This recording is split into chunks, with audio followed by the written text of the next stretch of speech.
We have hundreds of people outside. We broke the record, that's true.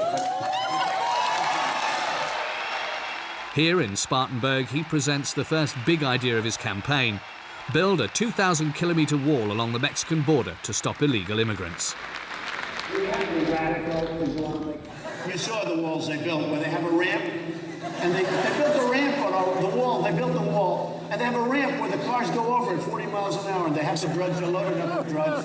They just go over. We're going to have a real wall. We're going to have a wall. See the ceiling up there? That's about the height. Maybe we'll go a little bit higher. This idea will shock 55 million Latin Americans, but it launches his campaign. Donald Trump starts to weave his web on the next day's front page of all the American media. His strategy is to hit hard and gamble each time on his attack. His outspokenness unsettles his opponents. In Republican debates, he wiped the floor with his main opponent. Previously the favourite, but who's just thrown in the towel for this campaign, Jeb Bush, son and brother of former American presidents. We're serious about America's leadership in the world. Jeb has failed in this campaign. It's been a total disaster. Nobody cares. And frankly, I'm the most solid person up here. I built a tremendous company. Honestly, I think Jeb is a very nice person. He's a very nice person, but we need tough people. We need toughness. We need intelligence, and we need tough. You said in September 30th, am I talking or are you talking, Jeb? I'm talking right now. I'm talking. You can go back. You're not talking. You interrupted me, September 30th, Are you going to apologize, said Jeb? No. Am I allowed to finish? Yes, one at a time. Excuse me, am I allowed to finish? Go ahead, Mr. Trump. To really know a man, there's nothing better than to meet his old friends. So we find ourselves in Deerfield Beach, northern Florida. Population, 70,000. Here we're going to understand who the real Donald Trump is, where his self-assurance comes from, his taste for provocation. Peter Ticktin and his friend Jack moved here 20 years ago. Peter is the head of a big law firm. Both know Donald Trump very well, the authentic Trump, not the one in the media. So, Right.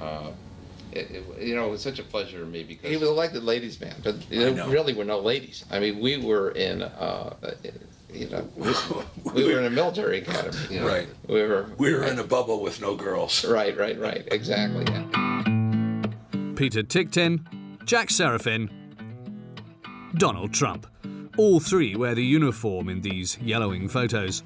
They knew each other at the military academy in New York, the school for children from good families where their parents had sent them. I keep this here on the lock and key, okay? It's precious to me, and I'd hate to see it disappear, and you never know. Somebody may see value in it. But do you remember the shrapnel? I do. Well, I've got this from 1964, our year of graduation. Everybody asks me about Donald's hair, but we really had We all had hair. close cut hair back then. And he had the same hair problem back then as he does now. Inside, we discover Donald Trump between 14 and 18 years old. His parents sent him here to channel his energy. It's at the academy that he discovers his talents as a leader. Page after page, we see him as captain of the football team, baseball, basketball. He's also the highest ranked in his company. This is an overview of our company. And Donald was a supply sergeant. You can see him over here on the right. Donald's right over here. And he was nice enough to autograph this for me some time ago. My nickname was Finn. The best of luck next year and all of the following years. I hope to see you next year, Don Trump, class of 1964. Everybody liked him. I mean, we lived with each other day after day after day. So you get to know people when you're living with them, especially in such tight quarters. Yeah, do you remember that first day? Maybe. I'll never forget it. It's a place where you learn to survive. You learn to fight to survive. One of the things we had to memorize was we had to know our serial number of our weapon. And I still know it to this day. It was 1558-36-1. And he was the one that made me memorize it. And just one of the things that stick with you. So how did he do to help you? He just drilled it into my head that I had to know it, and I saw the light and I memorized it, as I did with all the military protocol that we were supposed to learn. I don't know whether it was destiny but the guy was goal-oriented. He was not there for the purposes of making friends. He wasn't there for the purpose. He had to get marks. I think he needed to please his parents, especially his father. You know, his father was pretty strict, but the fact is he was on a mission. I think he was on a mission, and when he went to school later, I think he's been on a mission all his life.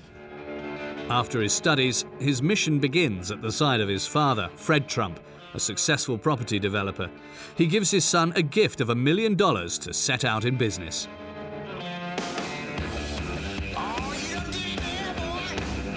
And Donald Trump is a great businessman. He's going to gamble it all on New York. At the start of the 70s, Manhattan hasn't yet known a property boom.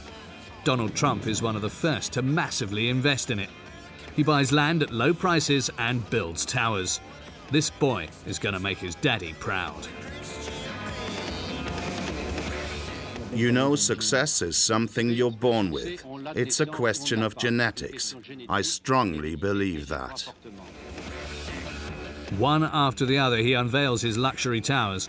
In Manhattan, prices skyrocket, and Trump makes his fortune. Could one say that he's become the Prince of New York? That's why you're interviewing me, he says. After all, he's Mr. Trump. I'm Mr. Trump. Je suis Mr. Trump. His city became his kingdom. There is no stopping Donald Trump. He rises very high into the New York sky. He's a multi-millionaire before the age of 30 and becomes a reference in the business world.